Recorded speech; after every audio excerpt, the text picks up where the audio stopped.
parler de la Guyane, des choses extraordinaires. Ah oui, alors la Guyane. La Guyane, en fait, j'étais aussi sage-femme échographe.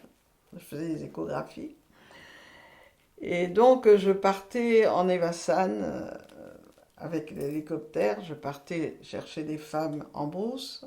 J'allais faire des échographies en brousse. Je partais avec des moustiquaires, moi, mon petit écho portable et tout. Je partais sur les fleuves pour aller. J'allais à Maripasoula, j'allais dans loin, loin, loin. Et là, j'ai fait des trucs extraordinaires. J'allais, par exemple, à Camopi. C'est un village indien interdit. Il fallait autorisation préfectorale pour y aller. Bien sûr, nous, on l'avait.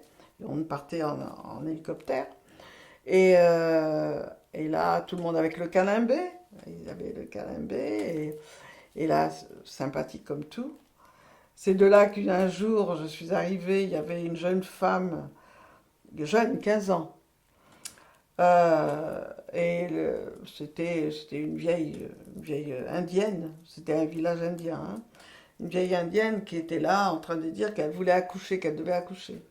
Et quand j'ai regardé, la femme avait une vulve comme ça, parce que certainement ils avaient trifouillé. Enfin, j'ai dit, allez, on la met dans l'hélicoptère, on l'amène. Et on l'a amenée à Cayenne, où elle a accouché à Cayenne. Bon. Et c'était extraordinaire, parce que je faisais de la consultation en France, et tout de suite après, derrière, enfin, en traversant le fleuve, c'était le Brésil. Alors j'allais faire le matin, je faisais mes échos en France, on prenait le canot et on partait au Brésil, manger, faire la fête. Voilà. J'ai eu une belle vie. C'était fantastique. Si bien que je faisais beaucoup de vassanes, c'est-à-dire j'allais chercher les femmes en brousse, en hélico.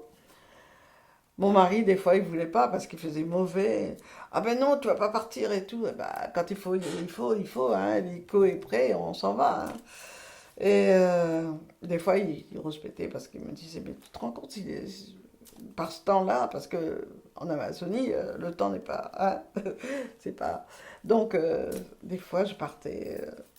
Mais je fais beaucoup de choses intéressantes. Je faisais des évassanes sur la France aussi. Je prenais les malades de Guyane, je les amenais en France. Voilà. Peux-tu nous dire ce que veut dire Evassan? Évacuation sanitaire. Évacuation sanitaire.